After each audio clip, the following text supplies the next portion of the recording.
Good morning, Washington. Good afternoon, Paris, or other part in France. Welcome to this second episode of the mini webinar series Fertilizer Disrupted under Food System Innovation. In this series, the World Bank invites innovators through staff leaders and World Bank starts team leaders who are transforming agriculture and food system using innovation and technologies. Today's webinar is related to BioSolutions, emerging options and opportunities, learning from French ecosystem, and has been co-organized by the World Bank and MEDEF International, a non-profit organization which represents the French private sector at an international level. We had the opportunity last September to go to Washington with a team of French companies, with Anthony, with RAGT, with some other companies, and it's a very follow-up of this different meeting we had with Brune and Clara in Washington last September. My name is Christian Leroux. I'm the General Secretary of M2I Life Sciences, which is a company that produces pheromones for crops protection and animal care. And I'm thrilled to moderate this webinar. To get started, let me first give some logistical details. Please keep your microphone on mute to prevent any background noise. There will be a Q&A session after the presentation. You may type in the question while the speakers are speaking so that the question can be addressed during Q&A session. Speakers also are requested to answer clarification question directly is in the chat after they finish their presentation. We have someone in the team who will collect your question from the chat box and pass them to Marie-Agnès to facilitate the Q&A session. Feel free to reach out to Jivanshu in personal chat if you have any concern or technical issue. Thank you, Jivanshu, for your help.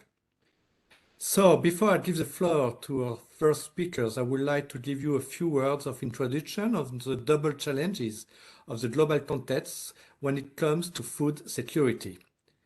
A short-term priority of feeding populations and ensuring the supplies necessary for food production at a reasonable price, and the long-term priority of ensuring the resilience of food system in a sustainable way.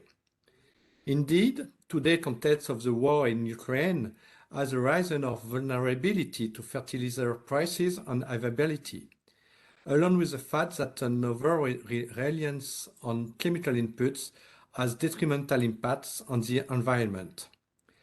The agriculture sector should rethink its relation to soil, fertility, to significantly report the effort towards mitigating climate change.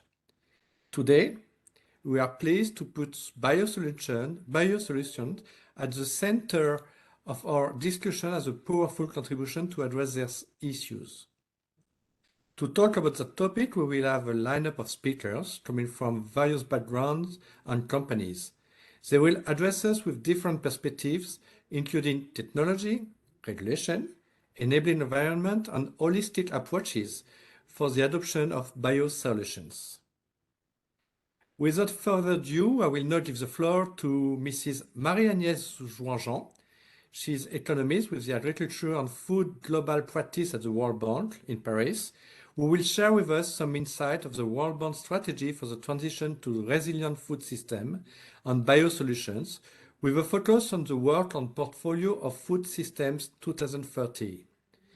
In her daily work, Marie-Agnès focuses on data-driven and digital agriculture, exploring how digital technologies can support the transformation of agri-food system in developing countries and the role of governments to maximize efficiency, equity, and environmental sustainability outcomes. Prior to joining the World Bank, Marie-Agnès worked at the OECD, where she developed policy-oriented analysis on various dimensions of digital technologies in agriculture and trade, as well on a global value chain. Marie-Agnès, the floor is yours.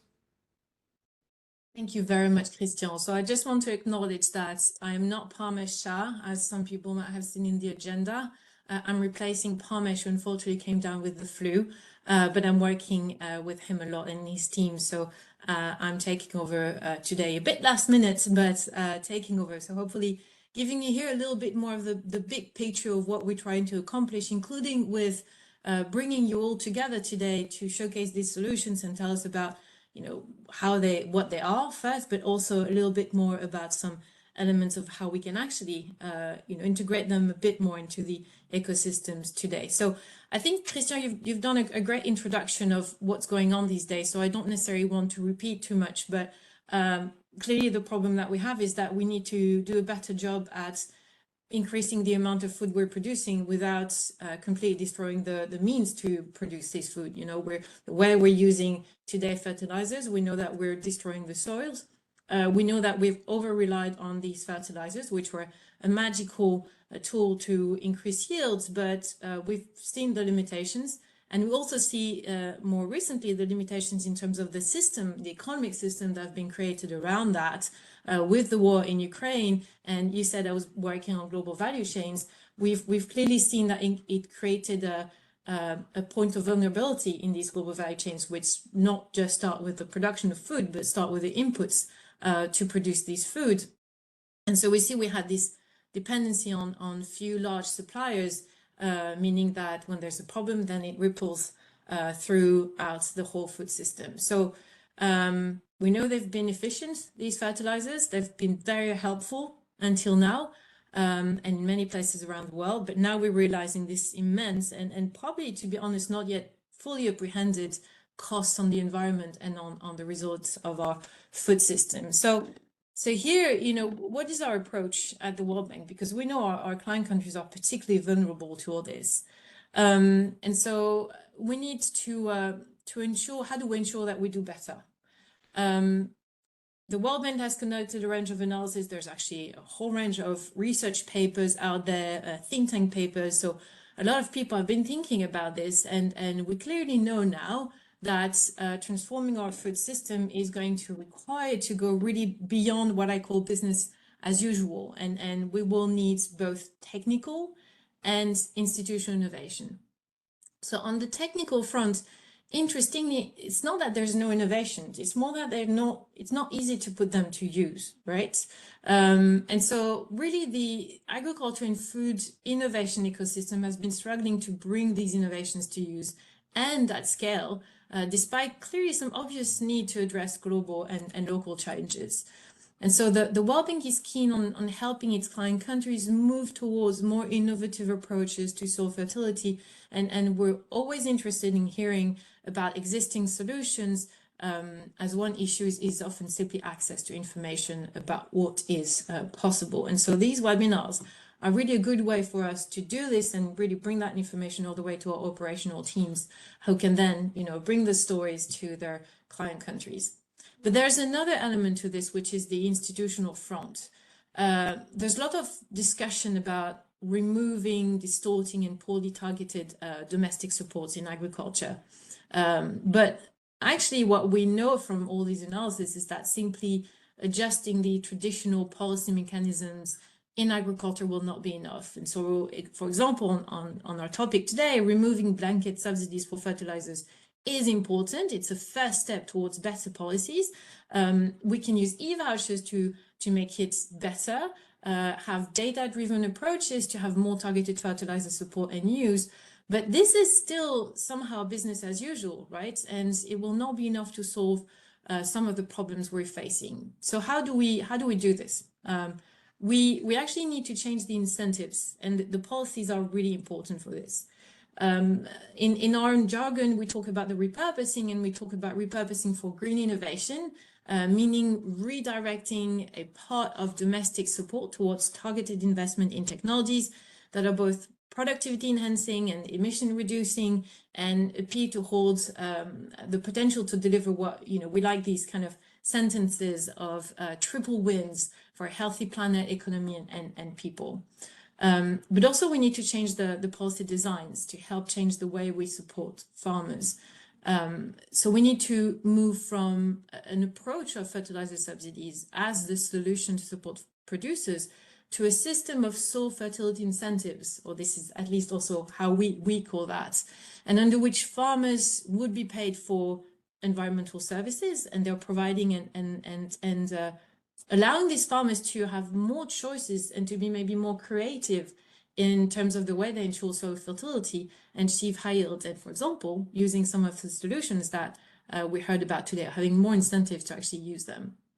So because we always need to keep in mind that policies are full of good intentions, but they're already first best, and there are often unintended effects. For example, very relevant for farmers to use fertilizers if they're over subsidized and that other solutions are more expensive. It's pretty simple. So need to do better with these policies and change the incentives. So how do we help our client countries engage with these transformational process? We need to help them access to knowledge, like what we're doing today, but hopefully even more than that. We could more directly connect and tell them about these solutions that exist and work with them in building mechanisms, some roadmaps that really help these transitions in the longer term. It's not going to happen within a couple of months. We know we need to do more. How do we help with the adoption of a new and more balanced approach to soil fertility? We need, so as I said, to communicate more about these options on soil fertility. But we also need to be careful, and maybe we talk about that today, that these solutions are also relevant in our countries. We have a representation of the French ecosystem today, but happy to hear more about how you think that this is going to be applying in our countries. And also, finally, we need to be more creative in thinking of ways, and maybe you can help us with this, see how the governments can step in to de-risk this change. How do we help farmers feel that they're not going to lose yields when they're going to change to these new solutions? And maybe something else that you might touch upon today, how do we ensure that the regulatory environment does not prevent the development of and the commercialization of such solutions? So these are all things that we're really looking forward to hear about today. Very much looking forward to hearing about all these great solutions. And many thanks for this time. And over to you, Christian.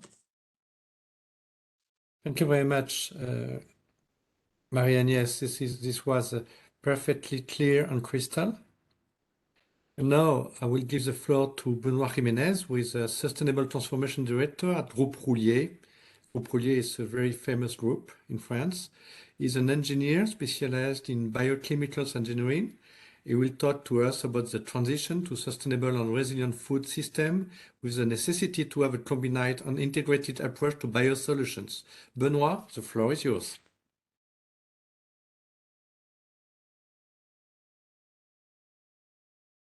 Benoît? Again, my mic was off. Thank you, Christian. Tell me if you can hear me and if you can see. Yes, we can hear you. It's perfect. Okay. Thank you. Good morning, good afternoon, everyone. My name is Benoît Jiménez. So I'm the Sustainable Transformation Director of the Groupe Roulier. So Groupe Roulier is a French company. Based in Saint-Malo in Brittany. But we are also an international company because 75% of our activity are done outside Europe. 75% of our 10,000 employees and 75% of our 4 billion euros of sales are done outside France. We are active in plant nutrition, animal nutrition, and human nutrition. But for this presentation, I'm gonna deep dive in plant nutrition and animal nutrition, where we are active through 3 main business units. So the first one is Timac Agro. Timac Agro is a company which develop, produce, and sales fertilizers and animal nutrition products directly to farmers through a network of experts. We are also active in magnesia for agriculture through Timam Magnesium. And finally, Phosphea, which is a European leading company in phosphate for animal nutrition. So to go deep dive in our products, we sell technological nutritional products based on minerals. So why technological? Because our statement is simple mineral form are underperforming because of the environmental footprint of this product. Why? Because when you use a simple mineral form, a huge part of the amount that you used in the field or in your animal are lost in the environment. Only a part is valorized by the plant and by the animal, meaning that you have a greenhouse gases emission, you have pollution, you have a eutrophisation of water, for example. So our goal is to bring a solution to farmers by two main pillars.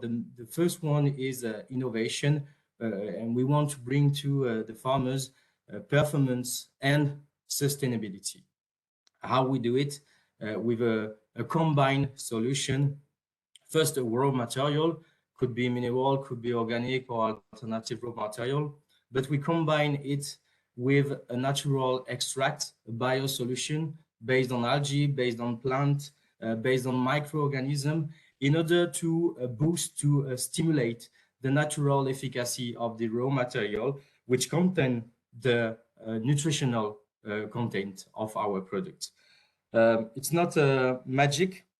We work through this natural extract on root development, on protection in the soil of the product, on the release control, metabolism of plant, of animal, and so on and so on.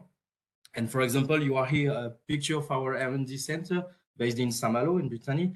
So in this place, our 100 engineers, doctors, and technicians work in our future products containing a raw material and also a natural extract. So this is the first pillar.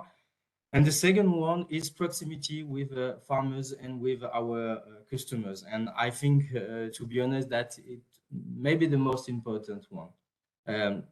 Our clients, our farmers need advice, they need support, they need tools to better understand the way they work, the way our product and the practice work on their production. We do not sell, to be honest, we do not sell product, we sell performance. And performance, it's product for sure, but it's also practice, it's tool, it's knowledge, and so on and so on. And to do it, we have created a network of few thousand experts, so 4,800 experts around the world, and we estimate that every day we can visit 20,000 farmers in all countries where we are active. So to be completely clear and concrete with you, I introduced you two of our products.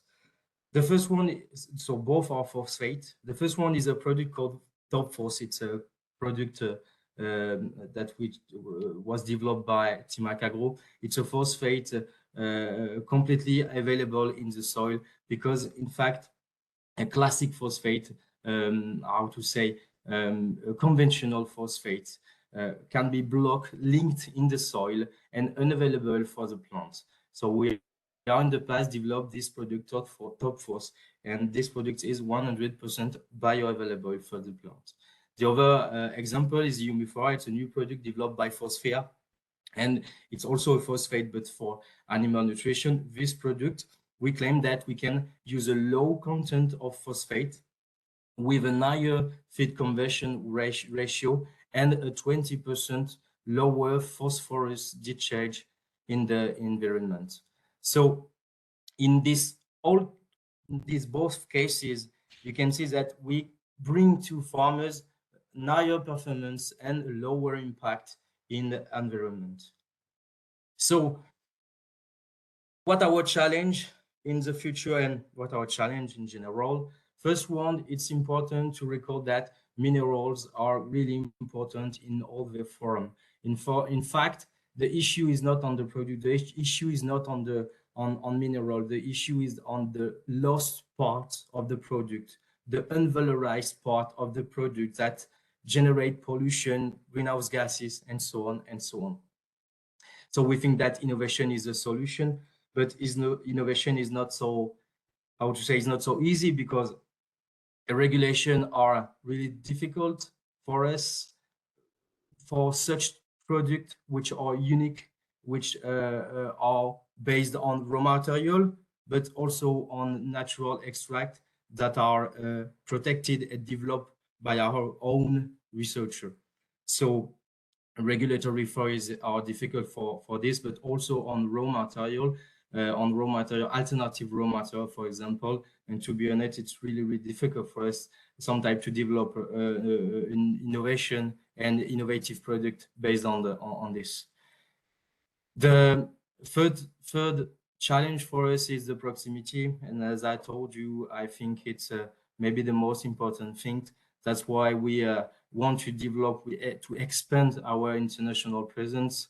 Presence is a word in EU for sure, but also in Latin America and in Africa, where we are based, already based.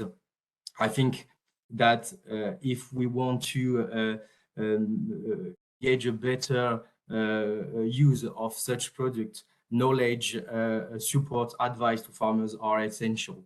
And that's why, and this will be my conclusion, in some country, in some area, in some region where yield are low, maybe a simple mineral form can be useful, can be cheap and useful to increase the performance. But bear in mind that if you take into account environmental impact of the product, that will be in a long time more profitable for sure. Thank you very much. Thank you very much, Benoit. This was really interesting to see how a French company like Roulier is working all over the world and is trying to find solutions for any kind of farmers, big and small farmers, including farmers in Africa. Now we're going to pass the floor to Baptiste Sonnen. Baptiste Sonnen, who is the head of agronomy, innovations and tool department at RAGT. RAGT was with us in Washington last September. It's a seed company, and Baptiste will talk to us about how we need to build a holistic approach for the productivity of the farm through agronomic solutions, including seeds. It will give us some interesting examples from Africa. Baptiste, please, the floor is yours. Thanks, Christian. Do you hear me and see me correctly? Perfect. Thanks, good. So hello, everyone. RAGT Semences is a French seed company which offers genetic innovations to connect agriculture. And I will try to explain you why genetic is a biosolution. I'm your speaker today, but I'm the spokesperson of my colleague Hugues Badin from the team export. So if you have any question concerning commercial opportunities, Hugues is your contact. About me, I'm an agronomist, head of the agronomy innovation and tools department. This department must drive and coordinate the development of solutions in our genetic range by combining agronomic, genetic, seed technology, and digital approaches.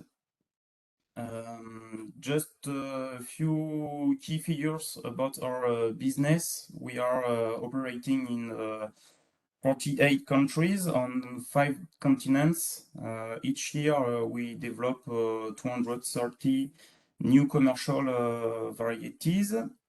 We are leader in cereals with bread wheat for bread, of course, durum wheat for pasta, and barley for beer, for example. We are also concerning by feed crops with forage crops like maize, grass, legumes, etc. And with plant protein like soya, pea, pulses. But today, crops have to provide other services than food and feed.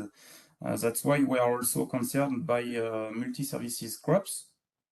These include, for example, cover crops or companion crops, which are bred and grown by farmers to provide ecosystemic services. We are committed to 3 main goals.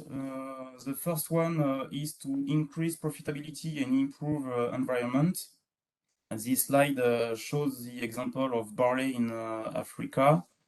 Barley area is important in Africa, almost 4 million hectares in 2021, mainly in the Maghreb, in the north, Kenya, Ethiopia, and South Africa. But in Africa, the yields are very low, close to 2 tons per hectare. It's approximately 40% of the European yields. But with recent genetic and farmer training, this yield can easily be improved. This is the objective of our development projects in Africa. and it's a success on Brassicus spring barley with our variety Planet. Our learning is that the key to success is to transfer expertise and knowledge locally. For example, through field trials networks or training for farmers and their advisors. Our second goal is to increase farm sustainability and improve ag services. Indeed, farmers are facing many challenges. Of course, they have to produce food and feed, but also to control their impact on the environment, but also to protect the soil fertility and more recently to store carbon, for example. So the new varieties have to address all these challenges, and it's possible, but it requires a lot of investment in research. At RGT, 400 employees are dedicated to research, and it represents more than 50 breeding programs. That's why today's genetics are better than those of 20 years ago, because many innovations have been integrated over the years. For example, robustness to pests, resilience to climatic stresses, nitrogen use efficiency, etc., etc. It's the genetic progress, of course. But investment in research doesn't stop at cash crop. Multi-services crops are becoming increasingly important, and the services provided are multiple. For example, biofumigation, nitrogen release, carbon storage, etc. That's why I think today we can talk about BioSolutions. And to finish, our third goal is to create an inclusive growth and improve the social equity. This slide shows the example of brewing sector. I don't have time, of course, to comment the figure, all the figure, but the important thing to remember is that field production is only the upstairs of the agro-food chain. And for example, here, barley is first processed by the malting industry and then by the brewing industry. And at each stage, requirements are added. These requirements obviously concern technological and health quality criteria, of course, but increasingly also sustainable criteria like carbon footprint, water footprint, etc., etc. And breeding programs must include also these requirements. That's why we involve often local agri-food industry and consumers in our R&D projects. And yes, that's it for me. Thanks for your attention. Thank you very much, Baptiste. It was very impressive to see how far you're working on research and all the money you put on the research. So it was very interesting. Thank you very much. And now we are passing from seed to the cooperatives. And I will give the floor to Alexandre Versini. Alexandre is the Business Unit Director for Southern and Central Europe at Bioland Agrosciences, which is a part of InVivo Group. InVivo is the French largest agricultural cooperative, and I think the second in the EU. After having gone more in details about technologies combined and holistic approaches relevant for the adoption of biosolutions, Alexandre will talk to us more about the enabling environment and regulatory framework on how they can be leveraged to the fast-track use of biosolutions. And this is a key point for most of us, how to obtain the regulatory access and how to obtain the homologation of our product. So this is very kind and very important. So Alexandre, the floor is yours. Thank you very much. Everyone hearing me okay? Okay, thanks. So first of all, as said, thank you for the introduction. So I'm a Southern and Eastern Europe Business Unit Director at BioLine Agrosciences. So BioLine Agrosciences is a part of InVivo Group, and BioLine Agrosciences is focused on crop protection around the world, because we are in Europe, we are in North America, we are in Eastern Africa, and we are producer and distributors of micro and microbioles. So macrobioles being insects, mite, and so on, and microbioles being like fungi or nematodes or stuff like that. So we are currently dealing in B2B. So we are dealing with distributors, so either cooperatives or local private distributors, depending on the organization in the countries. But our goal is to give to our distributors all the tools to be able to go and spread the biocontrol solutions. So in this presentation, I won't go deeper in detail about BioLine Agrosciences. I have tried to take a step backwards about what we live on a daily basis, about promoting and developing adoption of biosolution. So in order to, so my slide that changed, is it okay for everybody? Yes. Just checking. I won't do that for all of them, but just checking on the first one. So in order to take a step backwards, I have decided to take a picture and a focus on the background, basically on the situation we are for the moment on the daily basis.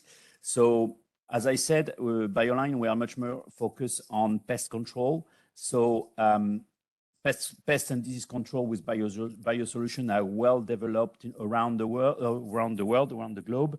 It could be either in protected crop or also a little bit in row crop, but it's more and more row crop become treated with biosolution.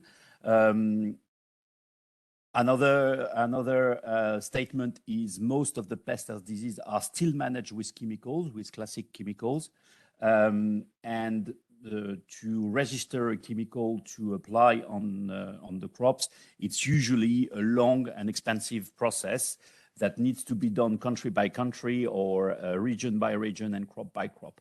So it's just to have a quick snapshot about what is the current situation in the pest control for crop. So the thing I'm gonna be focused on is three different point: research and development, crop and farming evolution, and then going to a conclusion.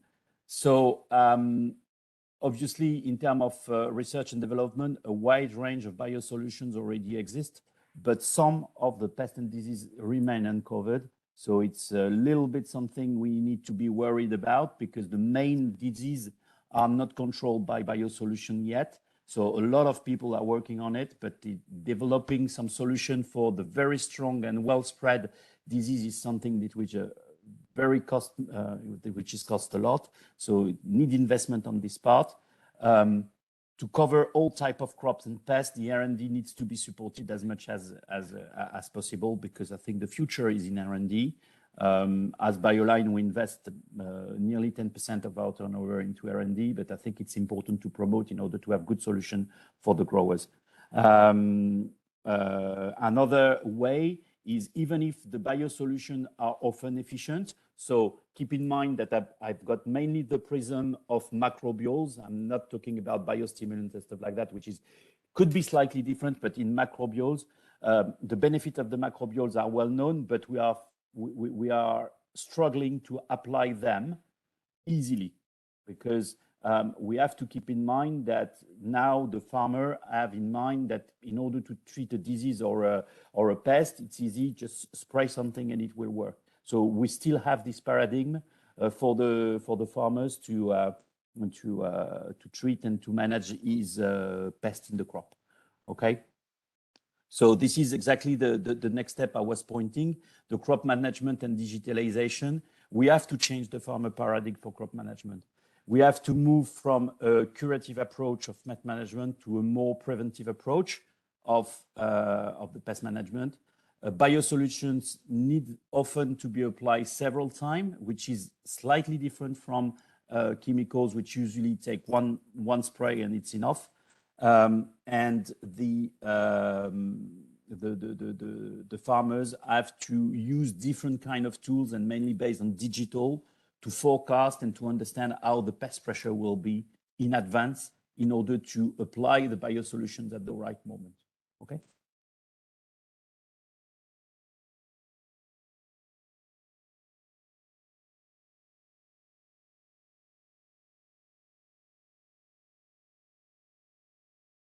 Some countries have decided to fast-track BioSolutions dossier. It's the case, for example, in the US. It's the case in the UK as well. It's not yet the case in Europe and in France, because we have to give the feedback from the French environment. It's the main blocker for the moment is what is a biosolution. I mean, the definition of biosolution is wide and most of the time unclear. Is the biochemicals a biosolution? Is macrobials a biosolution? Is biocontrol inside, outside, complementary of biosolutions? So I think one of the key things that need to be addressed is what is a biosolution. And therefore, when we will have decided what is a biosolution and define what is a proper biosolution, then we can adapt and build the correct framework to fast track those solutions. And obviously, fast track the biosolution that need probably registration. It's need for the governments and for the states to have the ad hoc resource to achieve deadlines. Again, another feedback from what we live in France. It's probably easier to register biosolutions, but because of the amount of things to be treated, it's like a big amount of work. So the governments and the states have to put resources in that to achieve the deadlines in order to shorten the deadline of registration for this kind of product. Application also need to have milestones, because for the moment in the French system, you put your dossier and you just have to wait 12, 18 months to have the feedback for your dossier. So you need to have milestone in order not to lose too much time and not to see where the problem could fit and where the problem could be solved. As a conclusion, for me, to create an enabling environment for biosolution is possible with an holistic approach of agriculture strategy. So the first thing is introducing global definition of biosolution, then everybody knows what is a biosolution. Promoting transition to biosolution, including farmer training. It's very important to keep the farmer into the loop. And also, why I say transition, it's really a transition. We have to take into account that the situation now for most of the pest disease, all is managed by chemicals. It's unrealistic and it's a vivid dream to think that we will switch to the day to another from chemicals to biosolutions. We have to have a transition. We have to take the best thing of each solution. All chemicals are not bad, all solutions are not good. And it's a balance with, on top of all the digital tools that now are available with satellite pictures and blah, blah, blah. It's really easy to have a clear focus and give all the tools to the farmer. So this is something within Vivo that we promoted as a third way of agriculture, the sum of the goods of each and not being focused only on 100% biosolution, because we won't be able to achieve in the next 15 years 100% biosolution. Even if we have the regulation constraints, the regulation framework, it's a step-by-step and it must go that way. Obviously, speaking up regulatory process and R&D investments, and for me, and I think it has been said in the introduction by Christian, is obviously keeping the farmer incomes as a target without increasing final customer price for vegetables, fruit, cereals, and so on. This is the focus we need to keep all the time on fast tracking and giving new solutions for increasing agriculture. Thank you for your attention. Thank you very much, Alexandre. I cannot agree more that what you were saying. And just to give you an example, for a conventional product from the big four, BASF, Bayer, Syngenta, Corteva, it takes 5 years of R&D, 5 years to obtain the regulatory approval, and it costs more or less $250 million. For a product like we are doing in M2I, it's pheromones, it takes 2 years of field trials, 1 year or 1.5 years for the regulatory agency, and it costs only $1 million. So you can see the gap between both of them. And the big difference is that now in Europe, there are more than 40 kinds of conventional pesticides that have been banned by the European Union. At the same time, we have to work on complementary solutions. I'm 100% agree with Alison on this aspect. The difficulty in Europe already is to put on the market product when you have in the regulatory agencies experts who doesn't know exactly on what working, on what technology working, on they discover some new technology like BioSolutions or biocontrol solutions, and they have to adapt their data on their way of thinking on this new innovation. This is quite a difficulty. In France, for example, and in Europe, we can use what we called emergency cases, and for emergency cases, we can use a derogation based on Article 53 of the EU regulation. It's a derogation for 120 days that allow you to use your product if there is an emergency to protect crops inside the European countries. But this is not the easy way to put the product on the market. So we need to find different ways. And it's always difficult also for us when we start to work abroad, outside the European Union, to understand the different kind of regulation that are in the US, in South America, in Africa, and to find the best way to obtain the authorization to put on the market the product. So this is a real issue for all of us. Just one word, small word about M2I. M2I, we are producing pheromones as an alternative to pesticides. There are non-toxic, non-ecotoxic, there are no residues, and we don't kill. We don't kill pests, we only avoid them to reproduce themselves. But I won't say much about M2I. I will now give the floor to Anthony Bujan, my good friend from Corrèze, which is a part of France very, very important in the heart of latest President Jacques Chirac. Anthony is the CEO of Axioma, a biotechnology company, and board member of La Ferme Digitale, European AgTech ecosystem. Anthony will be the last speaker for this session before we move on the discussion and Q&A.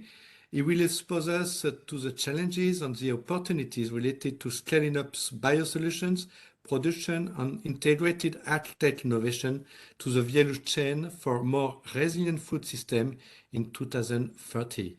Now, Anthony, the floor is yours. Yeah, thank you, Christian.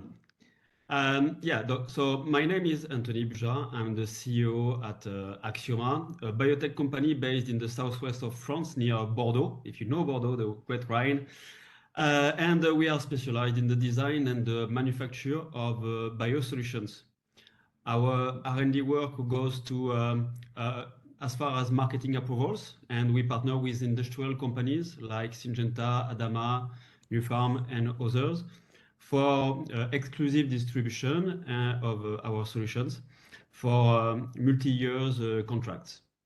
I am also a board member of the French Association La Ferme Digitale, which represent the ecosystem of French and European agricultural startups, from biotech to robotics via insect production and marketplaces.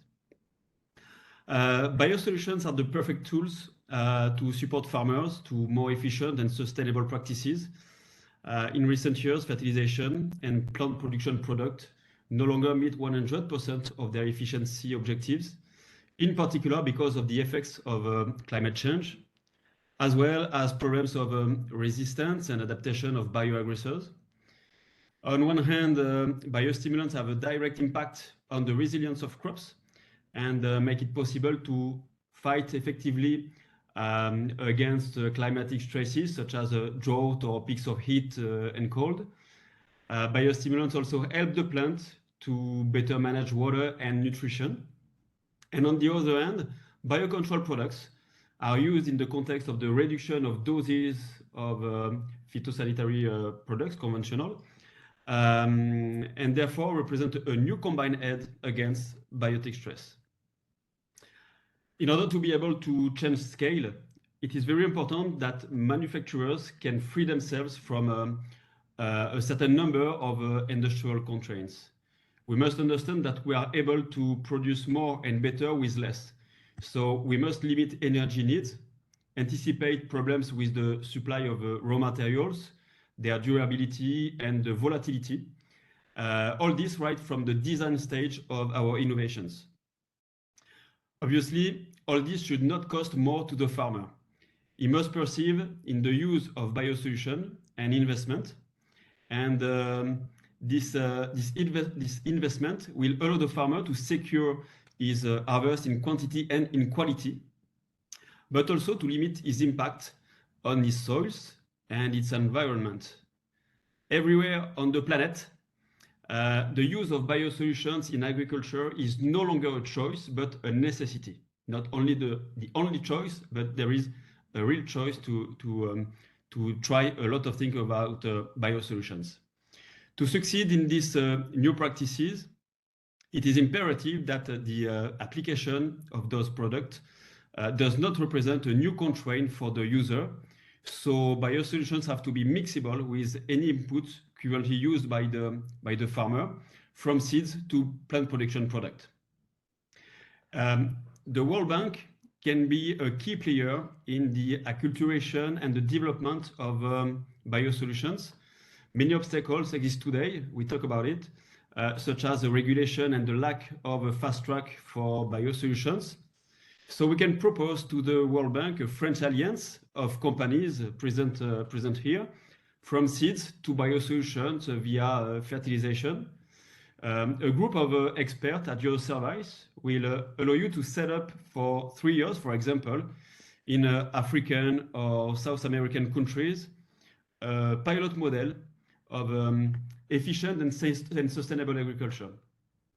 To do this, we must overcome a number of regulatory barriers in order to unleash our ability to change agriculture and our food.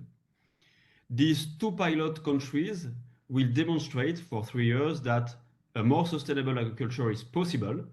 This project could inspire and become a model for farmers around the world. And the question is not when biosolutions will become commodities, but how fast.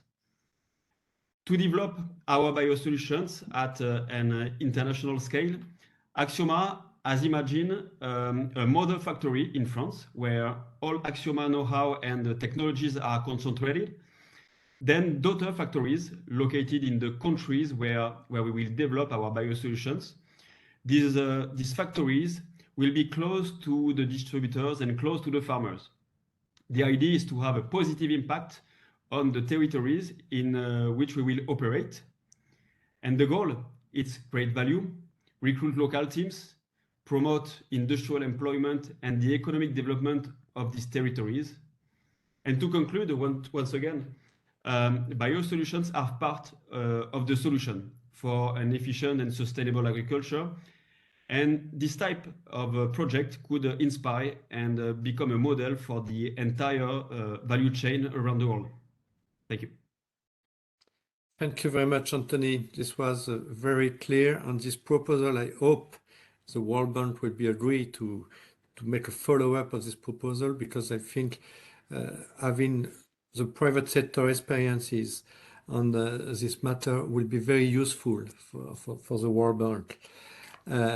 Now I will invite Marie-Agnès to introduce the discussion on how to progress towards more resilient food system and adoption of biosolution from a private and public sector perspective, and to introduce the two speakers from the World Bank side, Mr. Diego Arias and Mr.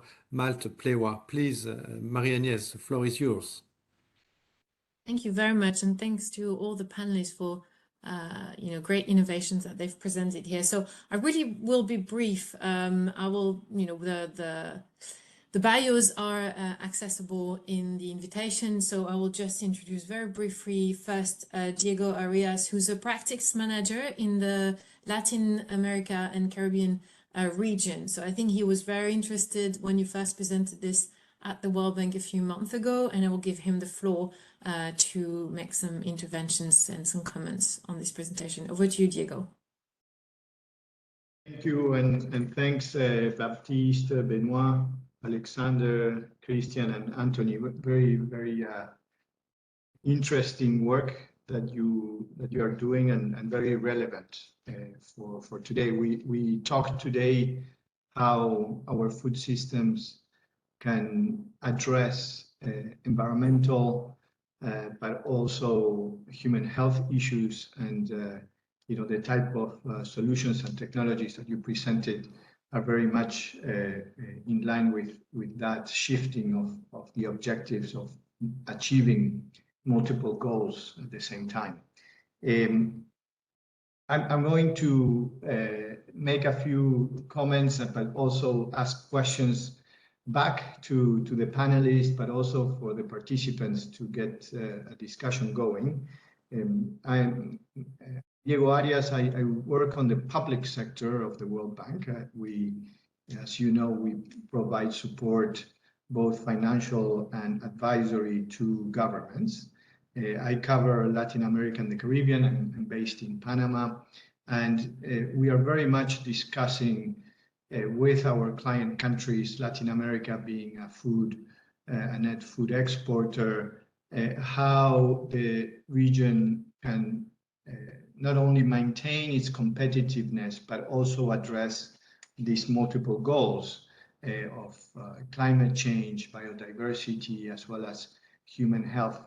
And if you look at how traditionally the public sector has been supporting these innovation processes in these countries, they have been mainly through national agriculture research institutes, right? And here we have a panel of private sector companies. And so my first question is, how can public sector resources be more efficient and more effective in accelerating this type of solutions, both on the generation of the solution, but also, as Marie-Agnès mentioned, the adoption of these solutions at farm level. So it would be very interesting to hear from you, as well as other participants, what are those private public sector arrangements that have worked the best to both leverage what the private sector can bring to the table in biosolutions, but also what is the role, if any, of these national public sector research institutions that many of our projects fund. I've heard from you how important regulations are. I think that's a necessary condition, no? Maybe not sufficient, but it could do a lot of harm, right? If you have regulations that are not appropriate, and it can really create the enabling environment for private companies to develop solutions. So I think that for us who tend to receive requests from ministers of agriculture on specific investments, requiring subsidies to farmers, I think it's very important what we've heard today from you on the importance of looking at the regulatory framework first and foremost. And then after that, what are those other public policies that you think could work? And I'm going to finish just by giving one example of a new approach towards agriculture innovation that includes BioSolutions, which is in Argentina. The government has been feeling that there is this two-track process. There's the innovation process going on by private companies, and then there is the innovation process going on by the National Agricultural Research Institute called INTA. And they requested World Bank funding to try to put more dynamic in the way these two sectors interact with each other. No? And so there is a mechanism to fund not the tech companies that are actually doing the innovations, but to co-fund the investors that are funding these companies, and trying to get more private capital to go into the ag tech sector. No? So having more a public-private partnership, not only with the companies, but with the investors of those companies. And I mean, it's a new mechanism. We're trying this out, but maybe we can hear from the room what are some of the new ways that public sector money can leverage more innovations like yours into our region and the developing country. I'll stop there, Maria Agnes, and looking forward to the discussion. Thanks. Thank you very much, Diego. I wonder whether, and Siobhan should just give me a thumbs up. I think Diego had some really great questions, and I don't think we want to lose the momentum of them. So if that's fine, I think it would be great if we can already address some of these questions immediately, and Marty, I'll give you the floor afterwards. So I don't know, anyone wants to take the floor and answer these questions? Great questions from Yes, I think, Maria Agnes, yeah. On Diego's question, there is an answer I think Alexandre can give, or maybe Anthony also, about what we call in France CIR, Crédit Impôt Recherche, because this is very important to see how the state is trying to help the research in France. But maybe Alexandre?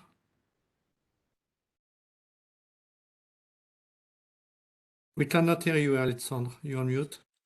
Apologize. Is it better now? Yes. I can't agree more than what you were saying, Christian, and this is exactly what I was about to jump on. I mean, in France, because we are here to talk about the French experience on this kind of thing. Obviously, in France, we've got several support from the government. You talked about the CIR. There is other. You got the PNRI as well. There is a lot of different kind of support. But obviously, government supporting the R&D is key for to achieve what we need to achieve. And furthermore, also partnership between, I would say, state or government research centers with private company is key as well. In Vivo, we've got a partnership with INRA, which is the biggest institute in France. National Research Institute of Agronomy. Institute of Agronomy, and it's key. It's key to move forward. Nevertheless, one thing I would like to add on top of that, there is talking about what Diego was speaking, we're talking about what the government needs to do and so on. There is also a part that needs to be done on the educational side of it. I mean, in the universities, in the, I don't know, it depends on the countries, but how the scholarship system is organized, but either in schools or in university, I mean, in high graduation level, it needs to be taught as well. For the moment, all these solutions are more and more teach. Obviously, I haven't been in school for a while, but I know it has been long for the schools to adopt those kind of curriculums. So it's also key for the government if they want to promote, and this is what I have tried to highlight in my presentation, is farmers training is important, and farmers, and obviously all the other agricultural stakeholders need to understand that as well. Distributors, consultants, and so on and so forth.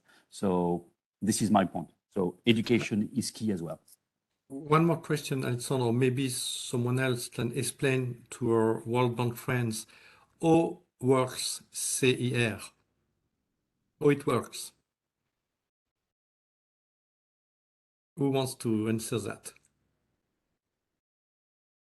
If nobody can answer, I can give you some elements. So the CIR in France is done each year, and you have to add all expenditures you have done for your R&D. Could be personal, could be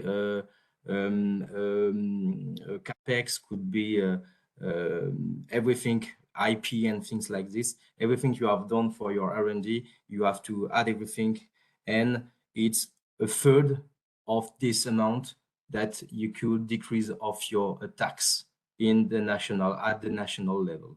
So that's really useful to maintain R&D in France and to develop our R&D activities. Thank you, Benoit. Marie-Agnès? Can I add a question to this? I think, there's the research front. I think what Diego was emphasizing is that, there's been a lot of money going to the equivalent of the, National Research Agronomic Institutes. But we all know now, with all the conversation with entrepreneurship and startups, that, and I heard, before the webinar started, you were talking about raising funds. Is there some new ways of doing this right now, which is really getting these solutions a bit closer to farmers and closer to some more commercial success that might make it more easily adopted by farmers? And so it seems to me that there are some supports from that in the French ecosystem with a few rounds that have happened recently. If some of you could maybe talk a little about that and whether it was helpful to BioSolutions, I think that would be interesting. Thank you. Maybe someone can speak about France Strategy 2030? Anthony? No? Please don't be shy. Okay, so when we start in agritech from scratch, it's very difficult because you can count only on love money and maybe with how do you say the crowdfunding and things like that. Maybe some helps from the state, from France, but when you want to raise funds, it's very difficult because funds ask you for about 1 million euros of turnover just to open your dossier.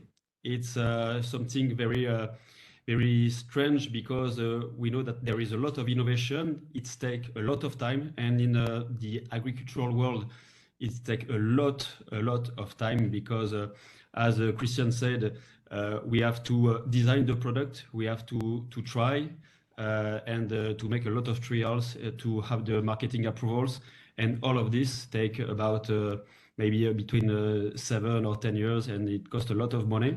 So you can have turnover before you have the marketing approvals, but you need money to have the marketing approvals. So there is something very difficult. So when you have a business a little more mature, you can catch some money from France Strategy, the plan 2030 by France, that help companies to improve a lot of things, maybe their innovation capacities, their industrial capacities, and a lot of things, how going global, etc., etc. So there is a first stage between 0 and 5 years where you have to find money. It's only bootstrapping, but now when you have maybe 7, 8, or 10 years, Axioma is today a 10 years company. It's easier. It's easier because BPI know Axioma, the French state know Axioma, and a lot of companies. So we can make a lot of partnerships, innovation, and commercial partnerships. So the finance is something very, very hard in the first 5 years. Yeah. You're absolutely right, Anthony. This is the most difficulty that the young company of the ag tech face on. But also the big one may have problem with financing, but this is an accurate problem for the small one. No more comments from Roulier or from RGT or? Not yet. So let maybe give the floor. We'll come back to questions. Don't worry, we're not letting you go. Maybe give a bit of thinking to all these questions. Maybe think also about how do you, reach out to farmers, the development of your innovations in different types of countries with maybe actually different innovation ecosystems and maybe different partners that you need to look for. So if you can think about, but I'll give the floor to Malte right now, and Malte is actually a colleague of the Global Engagement Unit, which is a little bit, let's say, the consultancy helping our operational teams really develop these kind of new approaches. So this is why we're here. I'm on the data-driven side, but Malte is on the climate smart agriculture side, and he will give some comments right now. Malte, over to you. Thank you, Marie-Agnès, and thank you to all the speakers for this very interesting discussion today. Thanks for inviting me to be a discussant at this event, which is, in my opinion, extremely relevant and extremely timely. So I work, as Marie-Agnès said, for the CSA, the Climate Smart Agriculture team of the Global Engagement Unit, and we look at this topic really in a great level of detail from two perspectives. One, from the climate change perspectives, because we need, fertilizer contribute to roughly 5% of global greenhouse gases. So we need a transformation of the global fertilizer sector. Recent research has indicated that these emissions can be reduced by up to 80% without losing any productivity. So there is a transformation needed in the sector. At the same time, we look at it from a food security perspective, because we all agree that we cannot feed a prospective global population of 10 billion people without fertilizer. So these are questions which we try to tackle and which we try to address in our work. I think the topic has gained a lot of traction in the recent year, following the invasion of Ukraine, where we have actually seen that there's a number of countries, especially in sub-Saharan Africa, highly dependent on a very small number of fertilizer suppliers, and that these countries are extremely vulnerable to outside shocks, including the global political situation, but also climate change. So I was very happy to hear today that this is actually on the radar of the discussants, and that there are consideration to bring fertilizer production closer to those who actually apply the fertilizer and to expand to the African market. Maybe just to mention this once, even today, Africa is an exporter of fertilizer. It's a net exporter of fertilizer, but the exports, they don't go to different African countries. They're going to Latin America, they're going to India, because this is just where the money is. So we also have a market failure where we produce fertilizer in sub-Saharan Africa, for example, in Nigeria, but the neighboring countries do not have enough fertilizer to actually reach the productivity levels they need on the farms. So what are we doing concretely on this topic? We're currently writing a flagship report on climate change mitigation in the global food system. We call it the decarbonization of air and the recarbonization of landscapes, and closely look at soil health and at green fertilizer production and use. And these solutions which were presented today are extremely relevant for this work. We approach this from basically three angles. We look at first enhancing the nutrient use efficiency, right, to actually make use of the nutrients we put into the soil. And I think BioSolutions can play a major role to enhance the nutrient use efficiency. I think on global level, it's not even 50% for nitrogen and phosphorus, and some major fertilizer consuming countries, it's actually lower. So this is just wasted, contributes to biodiversity loss and climate change. And this is something we need to tackle. At the same time, we're also looking at it from a production side. How can we move away from the dependency, almost complete dependency of fossil-based ammonia production produced with coal and gas, emitting vast amounts of carbon dioxide and also of nitrous oxide in the production of nitric acid, for example, towards more green and sustainable production practices, maybe even closer to the consumers of fertilizers, so we save on transport emissions and reduce the vulnerability to supply chain shocks. And third perspective we're employing is a holistic approach to managing soil health, away from the total dependence on synthetic fertilizer for soil fertility, towards increasingly employing nature-based solutions such as agroforestry. One thing we're also looking at is monitoring, which is relevant in the climate change discussion. How can we actually monitor the greenhouse gas emissions which are emitted through fertilizer application and use? There are new technologies coming up like remote sensing, which are hopeful, but still today, especially soil carbon monitoring is either expensive or inaccurate. So this is something we're looking at and which we need to enhance. One question which I think is relevant and which we might be willing to discuss today is the question of scalability. The solutions which were presented today are extremely relevant, but as I've said in the beginning, we have the challenge of feeding a global population, which is probably going to reach 10 billion sometime soon. Are these solutions really scalable? Can we feed the world? What contribution can they play in feeding the world sustainably? Another question is, as Diego also mentioned, what do we need to do on a policy side to actually scale up these solutions? What can we do to incentivize policymakers to repurpose funds from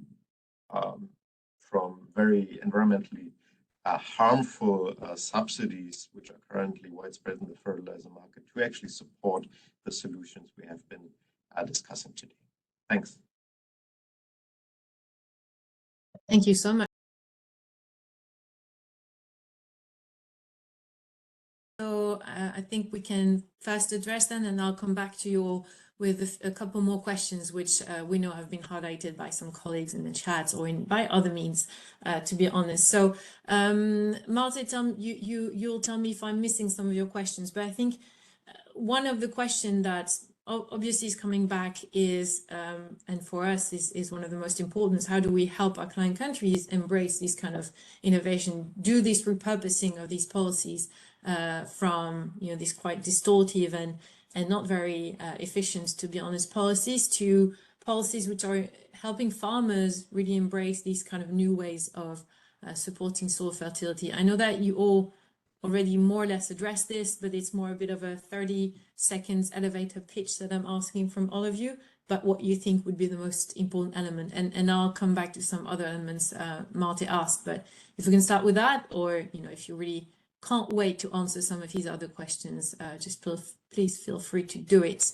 And please raise your hand or take the floor, because I'm not really sure who would want to start right now. I'm going to go Baptiste. just, can you say a few words? Or if you want to pass, you can answer another question. Yes, no problem. Yes, we studied two ways to improve soil fertility with genetic, and the first one concerns cover crops and companion crops breeding. These crops are well known to provide many ecosystemic services, like for example soil erosion protection with ground cover, or nitrogen capture with legumes and release into the soil, and then this nitrogen released will be available for the next cash crop. Carbon storage for climate change mitigation, or for example, more recently, biofumigation for control of soil-borne pests and pathogens. So it's possible to improve these services by breeding. New varieties focus on that, and that's why we have so many breeding programs. And the second way is to develop an agronomic advice for the management of these cover crops, which species to choose, what date of draining, what date of destruction, etc., etc. So this topic is very important too, because unfortunately there is no universal answer. It depends on the pedoclimatic context and the local farmers' issue. I think digital tools are interesting on this topic because it's not trivial. It's quite complicated. Thank you. Anyone else wants to step in? Anthony? No. Alexandre? Not the policy questions again. Okay, let me move on to another question then. I think there's the policy front that we're interested in because this is, governments, we interact with governments and we try to help them move forward with new options, but there's obviously farmers too. And I think we maybe I can ask the question that way. What could be, again, the 30 seconds elevator pitch to a farmer for them to adopt your solution, knowing that about all the fear of changing models, and how they might think it's too risky? So over to you if anyone wants to take the floor, please. Okay, Alexandre, over to you. I know it will come to me, so I just jump in, then I just anticipate that. I mean, the main thing to explain to a farmer is just it works. That's it. It's as simple as that. That's why I've been so focused in my presentation in training, and why I have answered previously about education that needs to include biosolution curriculums. And I think people, if the product works and gives exactly the same results as the current way of producing and not cost much more, and is easier to apply, safer to apply, I mean, it's easy. I mean, you don't need a very hard regulation framework. Just for me, it's easy. That's it. And just on crop protection and macrobials, I mean, you were talking about scalability. Then I jump in two questions into one. The current market is growing 15% a year on the crop protection by macrobials, between 10 and 15%, depending on the world. I mean, Europe is slightly slower because it's more mature, but Africa is booming, South America is booming, Asia is booming. So there is room to play. Thank you. Thank you, Alexandre. Christian, over to you. Yes, thank you, Marianne. Yes, I think maybe Benoit could give us how really works with the farmers. But before that, one commentary. What Alexandre said, it's absolutely right. The farmer needs to know if it works at the same price and at the same efficacy. And this is really important to have a good education and a good presentation of the product to the farmers, that they discover this kind of product. A farmer don't want to lose his his production. He needs to have guarantees that it works. But there is another problem also. Maybe, as you know, during the French presidency of the European Union, we took the position about what we call clause miroir, the mirror clause. It means that there is more than 40 kinds of pesticide under the civil society pressure that have been banned in Europe, in European territory. It means that the products that the farmer is still using this kind of pesticide to protect their crops outside the European Union territory, they cannot export their product to Europe. We have 3 examples, one from Turkey with citrus, one from Morocco with tomatoes, and one from South Africa with citrus also. They were all pushed out at the European frontiers. So this is something that the farmer needs to know, and we have to help them to understand this new regulation in Europe. But maybe Benoit? Yes, so to answer to the question about how we can explain to farmers. So the first thing is proof.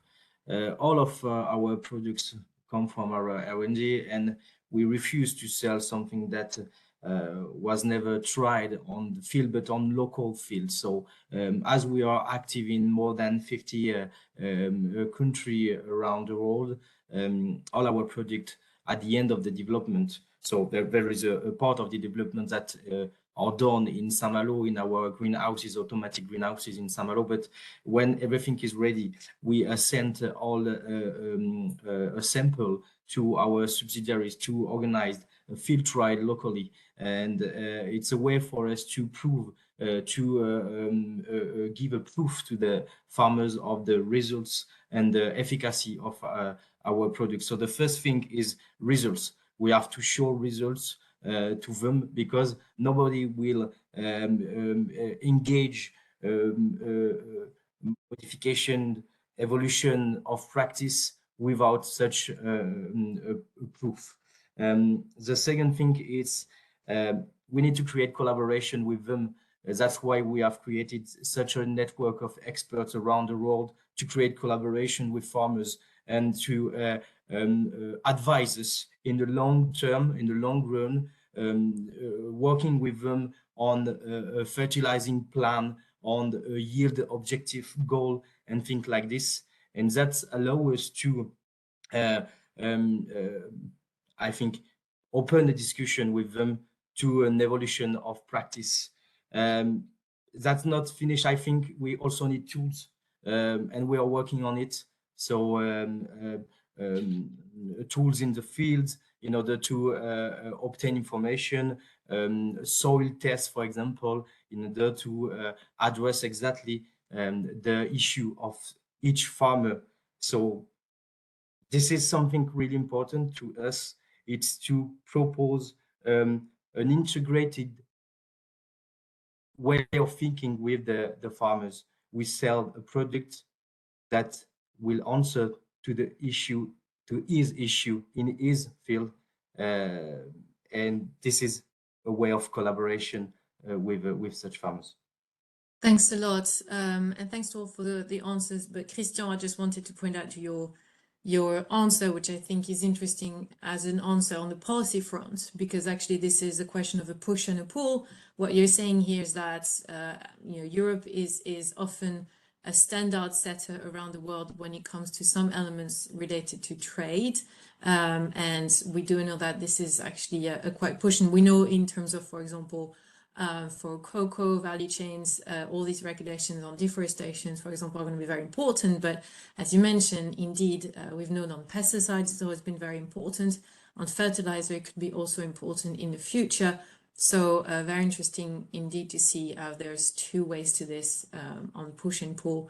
And on the pull, maybe there would be a more policy and incentives for adoption with environmental services. We don't have much time, so I just wanted to highlight another questions before I give the floor, Christian, back to you for the closing of this webinar.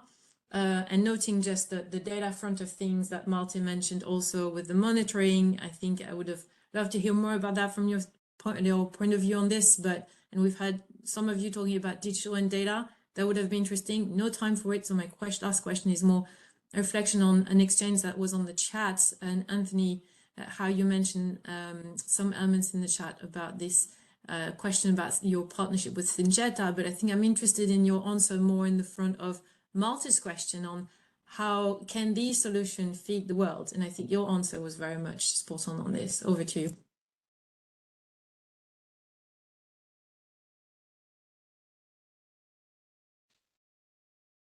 Okay. Yeah, you hear me? Yeah. Yes. Yeah, there is a big challenge for these companies because they have a lot of products with some retire of marketing approvals with chemical products. So they need new products. They need some biostimulant and biocontrol products. They used to make maybe a little of greenwashing. But now things are very different. They understand that climate change have a real impact on the crops, and no fertilizers, no PPP can have an impact on the crops and the yield of the crops, etc. So they are very looking for a new portfolio with biologicals. There is a big dynamic with all the companies, all the big companies, and I think Christian can go on this part. But I think these big chemical companies are part of the solution, and we have to play in the same field, because if we want to oppose some agriculture and some companies, the game is over, because there is a lot of chemicals company that are very they have a big mistake with many ministers, etc.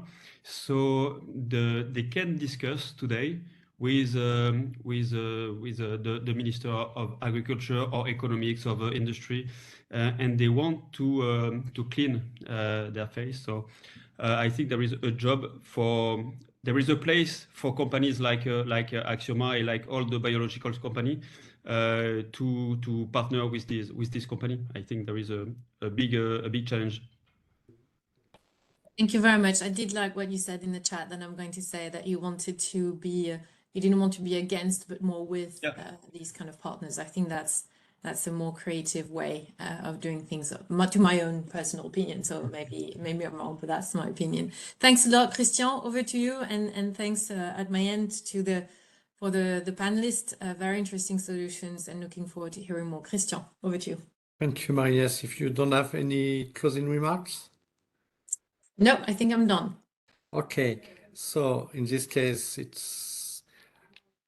I may have some proposal to make, to summarize and to conclude the meeting with two main messages that are creating fast tracks to scale up the adoption of biosolutions and having a combined approach. That's the way we can work with the big four chemicals companies. And maybe what I heard, it's the World Bank can think of the way to organize some kind of local meetings with the farmer unions to present them the solutions and to show them how this kind of new solutions works, and could be very efficient and could be adopted by their member of their union. This could be something as the World Bank could organize country by countries. So I will have to thank all the participants for this fruitful exchange.